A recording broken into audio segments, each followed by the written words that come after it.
अगर आपका सीखोगे official of my fantasy team में, जहां पर हम डेली बनाना सीखते हैं एक फैंटेसी क्रिकेट टीम। और आज का ये जो वीडियो होगा ये होगा आरसीबी और जीटी के बीच होने वाले आईपीएल 2024 के मैच नंबर 52 की, यानी कि रॉयल चैलेंजर्स बेंगलुरु और गुजरात टाइटंस का यह मैच। और खेला जाएगा वेन्यू जो होगा आरसीबी के होम ग्राउंड पर एम चिन्नास्वामी स्टेडियम बेंगलुरु के मैदान पर, जिसका पिच रिपोर्ट वो काफी इंपॉर्टेंट है, क्योंकि जब आपकी टीम बनती है तो वो काफी हद तक जो प्लेयर्स आपके टीम में आते हैं पूरी तरह से पिच के ऊपर भी काफी चीजें डिपेंड करेंगी। तो आगे वीडियो में उसको जरूर सुनिएगा, लेकिन सबसे पहले जो शुरू करते हैं हम अपना प्रोसेस टीम बनाने का, उसमें जो सबसे पहला स्टेप होता है एक टॉप पिक्स का, यानी कि जो हमारे टॉप प्लेयर जो कि कॉमनली सभी के टीम में होते हैं, आपकी टीम में भी होने चाहिए, क्योंकि उनकी यूटिलिटी काफी हाई होती है। बैटिंग ऑर्डर में वो काफी ऊपर आते हैं अपनी अपनी टीमों के लिए, अच्छे खासे फॉर्म में है, रन बना रहे हैं। और बॉलर्स वो होते हैं जो पूरे 4 ओवर की बॉलिंग करते हैं, जहां पर पावर प्ले और डेथ ओवर दोनों जगह पर बॉलिंग करते हैं। और उसमें सबसे पहले अगर आप विकेट कीपिंग सेक्शन में आए तो यहाँ पर आपके पास एक नाम है वृद्धिमान साहा का, जो गुजरात टाइटंस के लिए ओपन करते हैं। हालांकि बहुत अच्छे फॉर्म में नहीं है,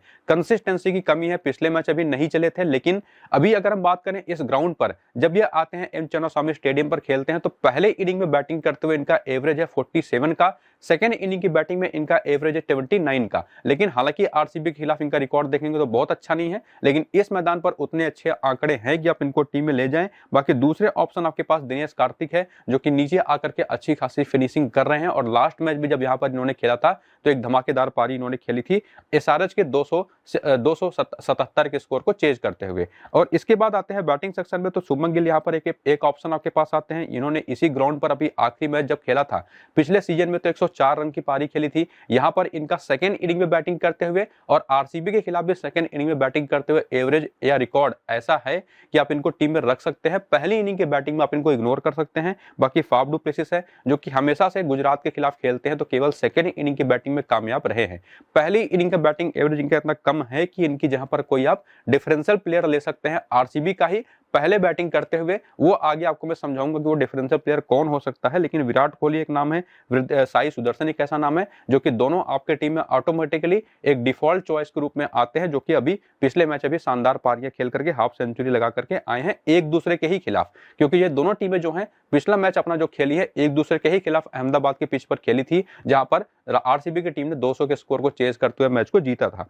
ऑलराउंडर्स में आए तो विल जैक्स हैं, ग्लेन मैक्सवेल है, कैमरन ग्रीन है। ये तीनों अगर हम बात करें तो विल जैक्स ने भी पिछले मैच पर सेंचुरी लगाई 100 रन की पारी, जबकि ग्लेन मैक्सवेल और कैमरन ग्रीन जो हैं ये दो से लेकर के 3 ओवर की बॉलिंग भी करके देंगे, और बैटिंग में तो इंपॉर्टेंट है ही, तो दोनों एक ऑटोमेटिक चॉइस हो जाते हैं। बाकी बॉलिंग में देखेंगे तो एक नाम है आपके पास राशिद खान का, जिनको विकेटें नहीं मिल रही, बॉलिंग ठीक ठाक कर रहे हैं लेकिन विकेट नहीं मिल पा रहा। और वैसे भी ये जो मैदान है छोटी बाउंड्री है तो यहाँ पर छक्के आसानी से लगते हैं, लेकिन एक जो फैक्ट है वो ये कि लेग स्पिनर्स यहाँ पर काफी कामयाब होते हैं। और बाकी बॉलिंग ऑप्शन में अगर आप देखेंगे तो एक मोहम्मद सिराज का भी ऑप्शन है, हालांकि लोग उनके साथ नहीं गए हैं। तो जो ओवरऑल हमारे टॉप पिक्स वाले प्लेयर है वो आपके सामने फिलहाल जो आपको दिखाई पड़ रहे हैं 10 से लेकर के 11, लेकिन आगे हम ये समझेंगे कि इनमें से किसी किसी की जगह पर कोई कौन सा डिफरेंशियल प्लेयर आके आपके टीम को यूनिक बना दे और स्मॉल लीग और ग्रैंड लीग में शानदार विनिंग करवा दे, उसको समझेंगे। लेकिन उसके पहले एक और जो चीज हम देख लेते हैं वो है प्लेइंग 11 दोनों टीमों का, और वहां से आप समझते हैं कि बैटिंग ऑर्डर क्या होगा, कौन से बॉलर मैक्सिमम से मैक्सिमम ओवर की बॉलिंग करेंगे। शुरुआत करेंगे आरसीबी से। आरसीबी का प्लेइंग 11 अगर आप देखें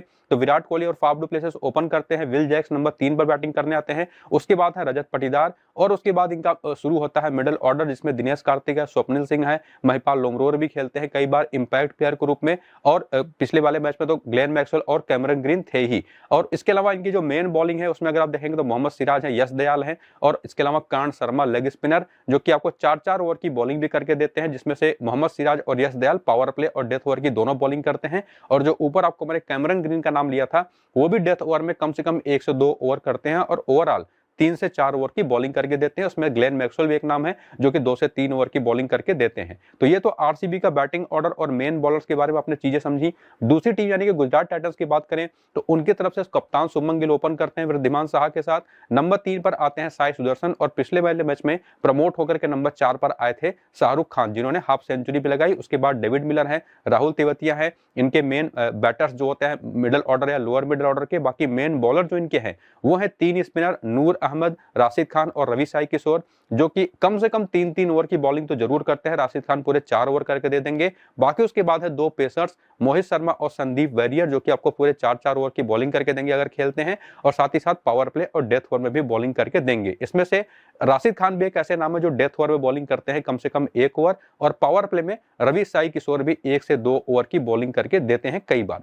तो ये तो प्लेइंग 11 आपने समझ ली। आगे डिफरेंशियल प्लेयर के बारे में देखें कि कौन से ऐसे डिफरेंशियल पिक्स आपके टीम में आ सकते हैं, जो कि आपके जो टॉप पिक्स वाले प्लेयर थे उनकी जहां पर टीम में आएंगे भी, और आपको एक सिंगल हैंडेड विनिंग भी करवा सकते हैं, कंफर्टेबल विनिंग। और उसको विकेट कीपिंग सेक्शन से शुरू करें तो यहाँ पर आपके पास कोई ऐसा कोई बहुत अच्छा चॉइस नहीं है, लेकिन अनुज रावत अगर खेल रहे हों प्लेइंग 11 के अंदर तो इनको आप ट्राई कर सकते हैं। लेकिन सीधे आप बैटिंग सेक्शन में जाकर के वहीं से चीजें खोजना शुरू करें तो आपके पास एक है डेविड मिलर, दूसरे है रजत पाटीदार। जैसा भी आपको मैंने कहा था कि रजत पाटीदार को अगर आपको लेना है तो पहले बैटिंग जब आरसीबी की टीम कर रही हो तो लेना है, तब वहां पर आपको फाफ डू प्लेसेस की जहां पर इनको लेना पड़ेगा। सेकंड इनिंग की बैटिंग होगी तो रजत पाटीदार की जहां पर फाफ डू प्लेसेस को, बाकी डेविड मिलर को आपको रखना है शुभमन गिल की जगह पर। अगर गुजरात की टीम पहली इनिंग में बैटिंग कर रही होगी तो आपको लेना है डेविड मिलर को, और तब सेकंड इनिंग में बैटिंग कर रही होगी तो लेना है शुभमन गिल को। इसके अलावा ऑलराउंडर्स में आएंगे तो यहाँ पर आपके पास एक नाम यहाँ पर नीचे शाहरुख खान का है, जो अगर एक बार फिर से नंबर 4 पर बैटिंग करने आते हैं तो गुजरात की तरफ से वृद्धिमान साहा की जहां पर आप इनको टीम में लेके जा सकते हैं।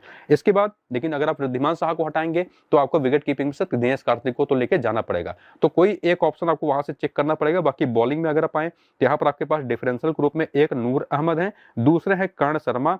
कर्ण शर्मा एक ऐसे बॉलर हैं, इस मैदान पर इनके आंकड़े काफी अच्छे हैं और इस मैदान पर वैसे भी लेग स्पिनर्स काफी कामयाब रहे हैं। 6 मैच में यहाँ पर इनके 11 विकेट हैं कर्ण शर्मा के, तो ये एक डिफॉल्ट पिक बनते हैं एक डिफरेंशियल प्लेयर के रूप में किसी भी बॉलर की जगह पर। बाकी जो आपको मैंने नूर अहमद का एक नाम लिया था, अगर बैटिंग पहले इनिंग की बॉलिंग हो गुजरात टाइटंस की टीम की तो आप इनको पिक कर सकते हैं। बाकी आपके पास यश दयाल भी है, और अगर स्पेंसर जॉनसन खेलते हैं तो संदीप वैरियर की जहां पर भी इनको अपनी टीम में आप एज डिफरेंशियल प्लेयर अपनी टीम में लेके जा सकते हैं। तो ये तो डिफरेंशियल प्लेयर्स आपने समझ लिए, और पीछे जो भी प्रोसेस अपने स्टेप बाय स्टेप देखे उसको फॉलो करते हुए एक और जो चीज बचती है जिसको हम फाइनल टीम अपनी देखें उसके पहले आपको बताना चाहूंगा, वो है पिच रिपोर्ट। और जिसके बारे में आपको मैंने वीडियो को शुरू में कहा था कि यहाँ पर जो एम चन्नास्वामी स्टेडियम बेंगलुरु का मैदान एक तगड़ी बैटिंग पिच देखने को मिलती है, जहां पर बाउंड्रीज भी छोटी है तो छक्के भी खूब लगते हैं। और इस पिच पर ही अभी लास्ट वाले मैच में 260 प्लस का स्कोर दोनों टीमों ने किया था। पहली इनिंग और सेकंड इनिंग की बैटिंग में भी एसआरएच और आरसीबी का वो मैच हुआ था। 4 मैचेस यहां पर कंप्लीट हो चुके हैं। पहले 2 मैचेस तो चेज करने वाली टीम जीत गई थी, लेकिन लास्ट के दोनों मैचेस चेस करने वाली टीम हारी है, और वो टीमें थी आरसीबी की टीम, एलएसजी और एसआरएच से वो टीमें हारी है। लेकिन ओवरऑल इस विकेट पर कोई भी टीम जो टॉस जीतती है पहले फील्डिंग ही करने का फैसला करती है, जो कि सेकंड इनिंग की बैटिंग पहली इनिंग की बैटिंग के कंपैरेटिव थोड़ी सी इजी होती है। तो ये जो पिच रिपोर्ट है जो बताती है कि बैटिंग के लिए एक अच्छी पिच है, वो आपको लीड करके ले जाती है कि आपको ज्यादातर बैटिंग यूटिलिटी प्लेयर्स ही लेकर के जाने हैं जो थोड़ी बहुत बॉलिंग भी करके दे दें। और उसी के हिसाब से अगर हम आगे बढ़ें और अपनी फाइनल टीम के प्रोसेस में चलें, जो हमारी प्री टॉस टीम बनेगी, तो यहाँ पर विकेट कीपिंग से फिलहाल यहाँ पर मैं वृद्धिमान साहा को लेकर जाऊंगा। बैटिंग सेक्शन से देखें तो शुभमन गिल अभी मेरी टीम होंगे, विराट कोहली होंगे, साई सुदर्शन और साथ ही साथ रजत पाटीदार जो हमारे डिफरेंशियल प्लेयर हैं आज के इस मैच के। ऑलराउंडर्स में से आए तो यहाँ पर हमारे पास विल जैक्स है, कैमरन ग्रीन है और ग्लेन मैक्सवेल, 3 ऐसे ऑप्शन जो अपनी टीम के लिए आरसीबी के लिए खेलते हैं। टॉप ऑर्डर से लेकर के मिडिल ऑर्डर की बैटिंग और 2 से 3 ओवर की बॉलिंग करके देंगे। बाकी बॉलिंग में आए तो यहाँ पर आपके पास राशिद खान तो एक ऑप्शन है जिनको आप पिक कर सकते हैं, लेकिन फिलहाल मैं राशिद खान के साथ ना जाकर के यश दयाल के साथ जाऊंगा, मोहम्मद सिराज के साथ जाऊंगा, और एक ऑप्शन यहाँ पर मैं ट्राई कर सकता हूँ रवि साई किशोर का, या तो आप चाहे तो जा सकते हैं संदीप वैरियर या कर्ण शर्मा के साथ।